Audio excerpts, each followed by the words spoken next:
अस्सलाम वालेकुम जमाशिशम, कैसे हैं आप लोग? जी उम्मीद है खैरियत से होंगे। बच्चे, आपको पता है हम जोग्राफिया पढ़ रहे हैं और जोग्राफी में हमारा सबक जो है आज वो ज़मीन के कुदरती कुर्रे पढ़ना है हमने।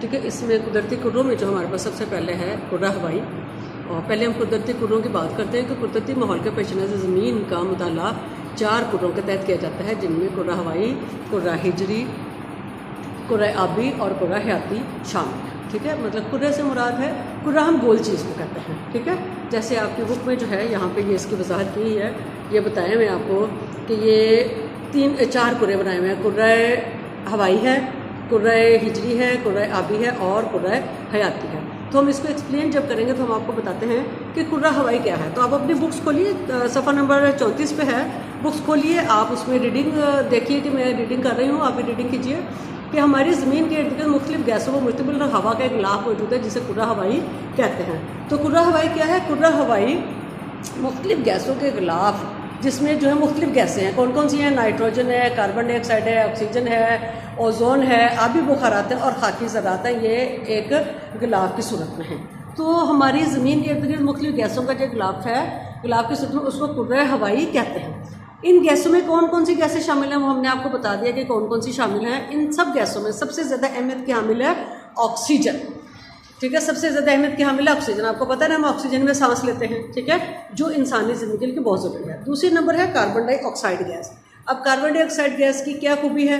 कार्बन डाइऑक्साइड गैस जो है ये पौधों को वो गैस है जिसे पौधे जज्ब करके ऑक्सीजन फराहम करते हैं। आपको पता है ना कि पौधे जो है वो कार्बन डाइऑक्साइड गैस को जज्ब करते हैं और ऑक्सीजन जो है खारिज करते हैं, जिसमें हम सांस लेते हैं। एक तीसरी अहम गैस जो है वो है ओजोन। ओजोन ऐसी गैस है जो कुर्रा हवाई में ओजोन गैस में मौजूद है, जो सूरज की मुज़र सेहत शुआओं को ज़मीन पर आने से रोकती है। तो एक तरफ से ये जो पूरा गिलाफ है, इस गिलाफ में हमें सांस लेने के लिए बहुत सारी हवाएं मिलती हैं, गैसें मिलती हैं, और फिर साथ में जो एक गैस है जो हमें सूरज से आने वाली मुज़र से शुआओं से भी महफूज रखती है। उस गैस का नाम क्या है? जी बच्चे, उस गैस का नाम है ओजोन। क्या नाम है उस गैस का? ओजोन। अच्छा, अब हम पढ़ते हैं कुर्रा हिजरी। तो कुर्रा हिजरी क्या है? कुर्रा हिजरी जो है वो ज़मीन की सतह का कुल रकबा 510 मिलियन मुरब्बा किलोमीटर। इसको आपने याद रखना है। कितना है? कुल रकबा 510 मिलियन मुरब्बा किलोमीटर। ये तीनों चीज़ें जो हैं वो अलग अलग आपकी याद रहिए। 510 मिलियन मुरब्बा किलोमीटर। इस पूरे में अगर हम ज़मीन को 100 करें तो उसमें 29% जो है वो पानी और 71% जो है वो खुश्की है। क्या है जी? 71% जो है वो खुश्की है, जिस पर यानी कि हम रहते हैं। ये कुर्रा हिजरी कहलाता है। ये वो हिस्सा है जिस पर इंसान आबाद है, जिसमें हमारे दरिया भी हैं, जंगलात भी हैं, ज़मीन भी है, मैदान भी, सब कुछ हमारे इस पर मौजूद है। ठीक है, अब हम इसकी वजाहत जो है ना वो आगे कर रहे हैं।